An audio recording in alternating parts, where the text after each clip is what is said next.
Dominions of Australia, Canada, Newfoundland, New Zealand, and South Africa shared an ambiguous constitutional relationship with Britain. The self-governing dominions were free to implement their own policies on matter of defence, but their limited resources and reliance on British protection, particularly the security provided by the Royal Navy, necessitated a degree of imperial cooperation. Popular sentiments and external threats encouraged dominions to integrate with imperial defence, but integration was complicated by different priorities based on each dominion's domestic concerns. The competing interests of imperial sentiment and rising of nationality and nationalism was the crux in each dominion's military relationship with Great Britain. The term dominion distinguished Britain's self-governing settler colonies from the possessions of the British Empire. Relations between the dominions and Great Britain between 1902 and 1914 were intertwined with the question of imperial defence. Indeed, there was the title for the first applied to the Dominion of Canada, which described the self-governing federation of colonies of British North America in 1867. The British impetus for encouraging Canadian Confederation was the transfer of part of the cost of defending British North America into the colonies, because America was pretty much doing its own thing at the time, so to rival America, Britain let Canada do its own thing as well. Along with Canada, the self-governing colonies of Australia, Newfoundland, New Zealand were officially designated as dominions at the Imperial Conference of 1907. South Africa was granted dominion status with the unification in 1910 with the Swahili, Boer, Orange Free State, Transvaal, Botswaniland and other ethnic African reserves and Boer settler colonies in 1910. Though the term of each Dominion constitution varied, Dominion governments were granted autonomy over all internal matters, while Britain retained control over the colony's foreign affairs. Under their agreement, the Dominions entered a state of war when Britain declared war, but each Dominion would determine the extent of which it mobilized its forces to support the Imperial war effort. The ambiguous relationship between the Dominions and Britain complicated their integration into the system of imperial defence. Matters of cost and competing priorities raised debates over the extent of the Dominions' investment and expected reciprocity from Britain.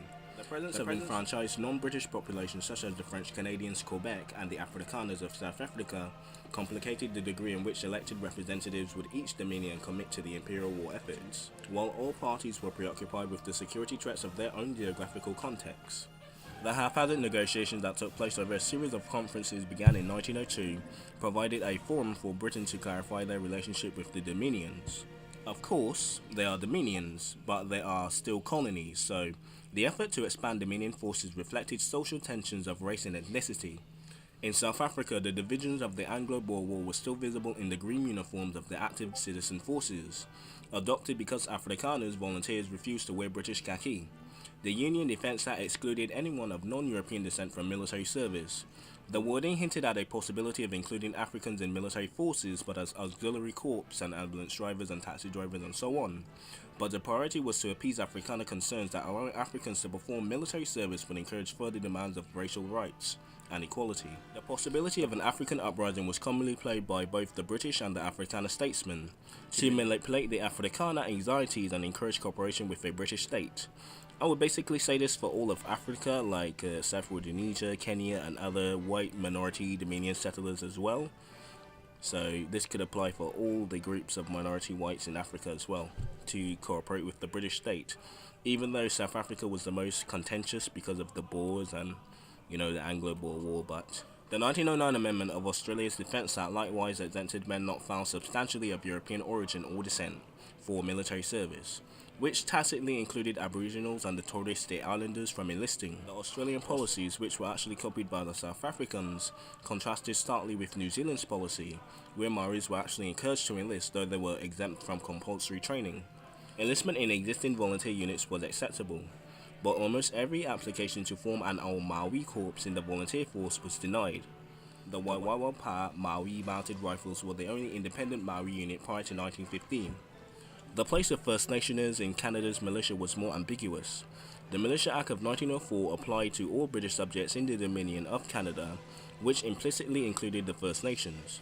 Recruitment was left to the discretion of a commanding officer of a given unit, and some allowed First Nation men to enlist. Military training was believed to facilitate assimilation into settler society, and by 1913, 4,655 First Nation boys were receiving cadet training through the Department of Indian Affairs of the residential schools. French Canadians were generally ambivalent towards the militia, which did little to encourage French Canadians to enlist. Instructions at annual campuses were only provided in English, so there's that stark contrast there.